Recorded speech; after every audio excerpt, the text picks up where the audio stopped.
Fondation Jean-Jaurès. Penser pour agir.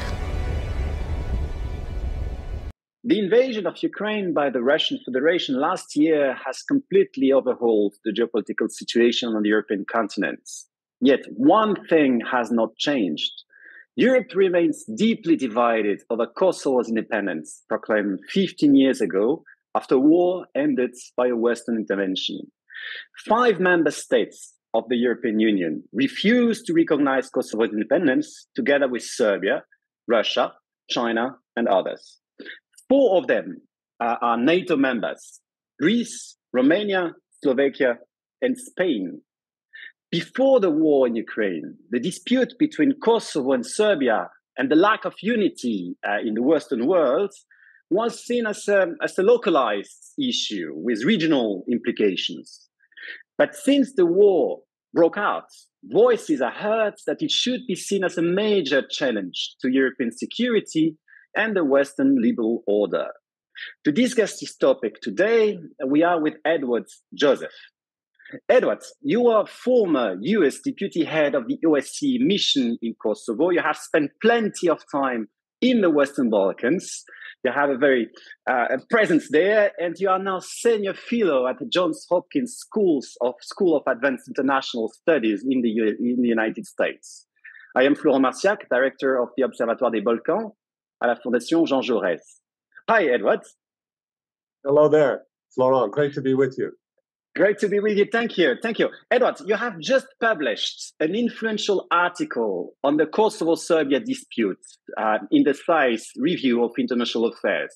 Your article is entitled The Kiev-Kosovo Catalyst. You defend the idea that Ukraine's recognition of Kosovo would strengthen the Western liberal order in the Balkans, but also all over Europe. I would like to start with the first question. We have seen that the West is divided over Kosovo. So who benefits most from this division? Well, great to be with you again. And you ask a great question. The answer is very clear. Who benefits? Vladimir Putin benefits. He benefits in many ways. And the way your introduction exactly captured my thesis. Because before, we would look at the Balkans only through a Balkans prism. Oh, this is just this, troublesome part of Europe. What can we do? But we don't have that luxury anymore. Exactly, Florent, as I state in the article, before February of 2022, last year, it was a regional problem. It was serious, but a regional problem. But now it's not that case. Kosovo's limbo status is now a problem across the Atlantic. It's a problem for all of us. Why? Why is that the case? Why is Kosovo this problem for all of us? Why do I argue that? Because, look, what is our overarching immediate priority across Europe and across the United States? It's this terrible war in Ukraine.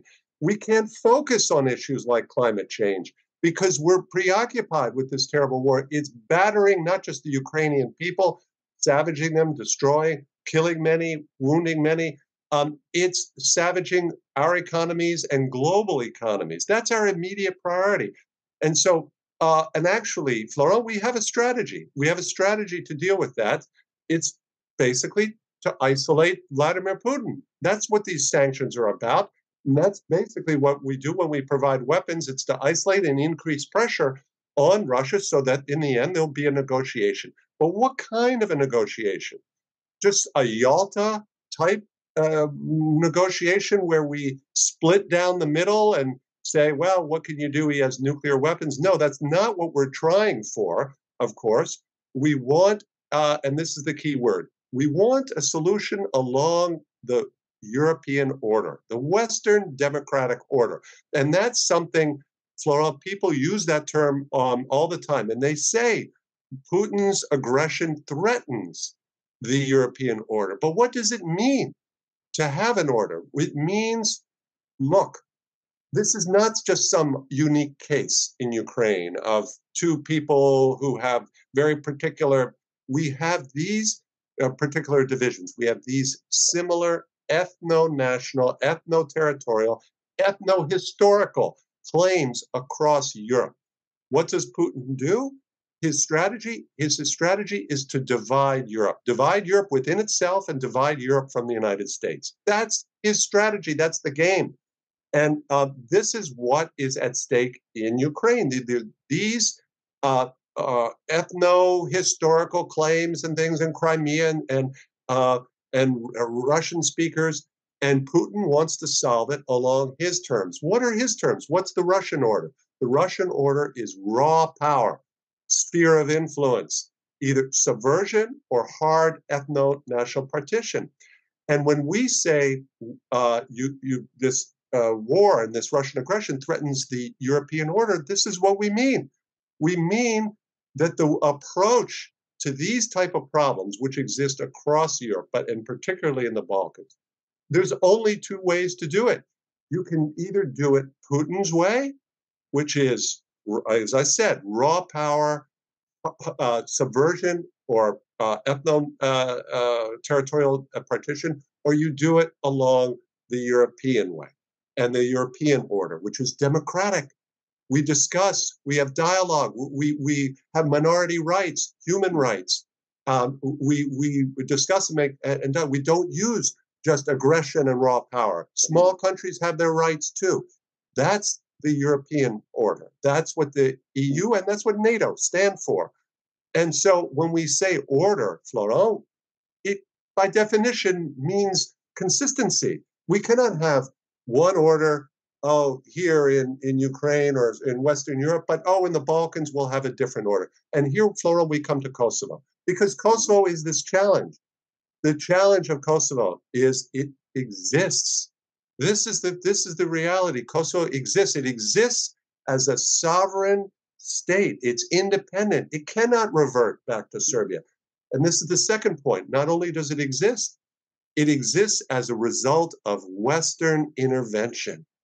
1999, NATO, all the NATO members, sovereign states, not just the US, these are sovereign states, came together in 1999. Similarly, the vast majority of EU states joined the United States in leading Kosovo to independence in 2008. So it exists.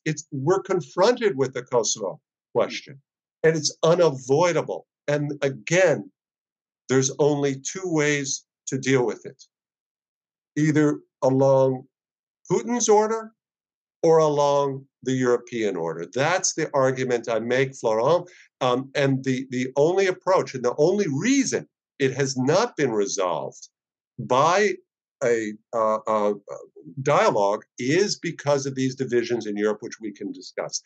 That's what prevents Kosovo Serbs and Kosovo Albanians from resolving their differences, living together fairly with full protections for Kosovo Serbs in a independent Republic of Kosovo with its territorial integrity intact. Please. Yes. So thank you for this answer. We see that the lack of consistency, and you make the point very clear, Edward. So has at least two implications. First, it undermines our own ambitions and our own commitment to the Western values, Western order, since we cannot demonstrate it in this case. And also it is limiting our efforts at isolating Russia. By creating leverage also here. There has been, in a couple of weeks and months, diplomatic efforts at trying to bring us diplomatic solutions, not by bringing the non-recognizers straightforward to recognize Kosovo, but to get some kind of agreements based on a Serbia-Kosovo agreement. So how do you assess these efforts and the kind of angle which is chosen by Europeans, but to focus on Serbia and Kosovo at first? Well, let me say, Florent, that I respect the efforts that the EU and the US together were trying to negotiate with Serbia and with Kosovo, which on the basis of what was known as the French-German proposal. So I respect everyone involved. No one is bad. No one has done anything wrong. But the fact remains, Florent, that the entire venture, this French-German proposal, it's based on a cracked foundation. It's not that anyone did anything wrong. It's that the foundation is cracked. Why? because of the crack of it within the EU and NATO that you described. The fact that these, you named them, these 4 and 5 countries, it's really the NATO ones that matter. That's Greece, Romania, Spain, and Slovakia. The fact that they don't recognize Kosovo is the problem. That's what hampers the diplomacy. Why? Because what they do, it's not only that they block Kosovo, it's that they affirm the Serbian position. This is what's so important, and this is why it's so damaging and so beneficial to Vladimir Putin. They affirm, so you have these 4 countries, plus Cyprus in the EU, which is not a member of NATO. They are blocking Kosovo, so Kosovo has no pathway to join NATO, no pathway to join the EU. It cannot even really apply to be a member. But that's not just the only part. The part that's been overlooked, Florent, is that they affirm the Serbian order. They say Serbia's sovereignty is at stake. And what does that mean? That means that Putin's narrative is alive. That's what they're doing. They're affirming, by affirming the Serbian position, they're affirming the Putin approach, the Serbian Putin approach to this, which is raw power. Because remember what I said at the beginning, this was done for Western intervention is what ultimately brought Kosovo to independence. But what was the cause of that? Was the West the aggressor? That's what Vladimir Putin says. And effectively, these countries, even though they participated in the NATO intervention, effectively say that. And they effectively endorse that by saying, well, you know, Serbia is the sovereign here. You have to, we affirm Serbia's position. Effectively, they're saying that the West was the aggressor, basically. And if we compromise, Florent, this is the point here. You say, well, we have to have a compromise. Of course. But what kind of compromise? We cannot compromise on our underlying principles, on our order. If we do, why should we not do the same in Ukraine? It'd be very easy to end this war. Give Putin what he wants. Give him Crimea. Give him that. And that's where we come, Florent. We come to this question of the order in the Balkans and the position. And I'll come to the details of this important negotiation. Please. Yeah, I think it's extremely important how you focus very much on this consistency, the need to be consistent in the West. So in the view and the promotion we have of our world order, and not to let the Russian one so undermine our fundamentals. I think this is an extremely important angle you take. But how can we change the perspective which has been dominating, which is ambiguity, which so far was not, well, it was disturbing. It was certainly hindering progress. And that's why we don't have an agreement now. That's why probably the tensions are still remaining, but they were localized. How do we change now what has been prevailing for 10 years in a context which are clearly changed? What elements? So you brought in your article Ukraine. How can we change this paradigm? I'm so glad you asked that because, you know, Florent, I don't like to bring a problem if I don't have some approach to a solution. And in this case, that's the beauty of this. It's not that this is some intractable Balkans dispute, go 1389 and the Battle of Kosovo. Oh, you know, these Balkans, you can never. No. The beauty of this, it's the most overlooked problem in Europe, the most poorly understood, and it's the most easily resolved. Yes, the Kosovo problem is easily evolved, or at least it's in a very straightforward way. If we unify NATO, we don't even need Cyprus in this instance. We only need Greece, Romania, Spain, and Slovakia.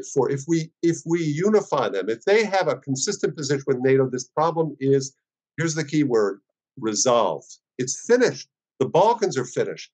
Vladimir Putin will no longer have Serbia as his partner to destabilize the Balkans. Vladimir Putin will no longer be able to use the Kosovo card and say, this is the precedent for me to invade. He will no longer be able to use as his narrative. And Florent, this is so important for people to understand. Vladimir Putin's invasion of Ukraine rests on a narrative. The narrative is the West order, the Western order, is rules-based order is false. It's an illusion. It's wrong. I am doing something that's no different from what they are doing. That's his core narrative. You remember, it isn't just that he invades. He has a narrative. He has a justification that drives his invasion. And we can resolve that in overnight if those four countries that we both named, they're Greece, Romania, Slovakia, and Spain, would change their position, if they would simply recognize Kosovo. How to get that? How to get them to change? They're afraid. It's fear. It's fear. They're afraid, oh my gosh, Spain, if we recognize Kosovo, then Catalonia. But what is the reality? Who is driving the separatists in Catalonia? Who is doing it? Do you know the irony? It's not Kosovo who is doing it. It's Russia. It's Russia.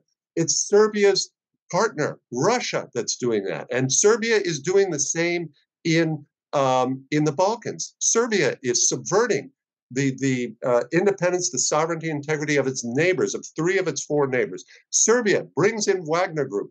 Serbia promotes Russian narratives, hosts Russia Today. Serbia, which is an EU candidate, refuses to put sanctions for a year, defies the EU, even though it's obligated to do that. It's a partner. It's promoting Putin's war that's devastating our economies and destroying Ukraine, killing so many people. So that's the problem. We can no longer afford this type of a division. Now, my approach, how to get them to change, how to get Spain to Greece, Romania, Slovakia, and Spain. My approach is Ukraine. Of all countries, Ukraine. If Ukraine doesn't recognize Kosovo out of the same fear, but they know, Ukrainians know, there's a prominent Ukrainian parliamentarian, Alexei Goncharenko, who has advocated that Ukraine should recognize Kosovo. And he says, I've met with him, and what he says Ukrainians understand that this is absurd, this fear, this paranoia. Oh my gosh, if we recognize Kosovo, then somehow we validate the annexation. What is Putin going to do? Let's come, Florent. Let's ask ourselves in reality. If Zelensky recognizes Kosovo, what will Putin do? Annex Crimea again, a second time? Will he annex the Donbass and neighboring regions a second time? He's already done it. My point here, this is so important, is that Ukraine's refusal to recognize Kosovo, just like Spain and the others, has done nothing to stop Putin. They released a non-paper. I cite this in my article, Slice Review article. There's a non-paper that they did in 2014 and say, oh, we don't recognize Kosovo. And guess who else doesn't recognize Kosovo? Moldova doesn't recognize Kosovo. Georgia doesn't recognize Kosovo. All three states don't recognize Kosovo. All three states have their sovereignty and territorial integrity undermined. And so, and what do we see? Spain, we see Russia undermining Spain, organizing, according to reports, letter bombs against the prime minister, Sanchez, of this. We see who is destabilizing Romania and Slovakia. It's Russia's ally, Hungary. Who is destabilizing Kosovo? It's Serbia. Again, Russia's ally. If we unify on Kosovo, we unify on Ukraine, we unify against Putin. It's that clear and that straightforward. In unity, in almost all countries, that Latin phrase exists. In unity, there is strength. All countries recognize that. That's what we need. There's no, this is a absurd, archaic concept that if we recognize Kosovo, we somehow are changing international law. It's not true. And there's, I can give you later if you want, there's legal, factual basis to show that this is truly an absurd and dangerous position. Please. Thank you. I wish we had more time to go into it, but I can only recommend very much the article to everybody's listening. I think it's an extremely refreshing look at how to approach a problem which is not only localized in one region, a transversal look, and also putting the emphasis on this consistency and unity of all actors across Europe as really the guideline for our strategic thinking. And here we could even add probably so civil society forces within Serbia, whom we can also unify to this fight against this pro-Russian illiberal order. So thank you, Edward, for sharing all these thoughts, and see you another time. Toutes les conférences et entretiens de la Fondation Jean-Jaurès sont à retrouver en podcast sur notre site jeanjaurès.org et sur notre chaîne YouTube. Fondation Jean-Jaurès. Pensez pour agir.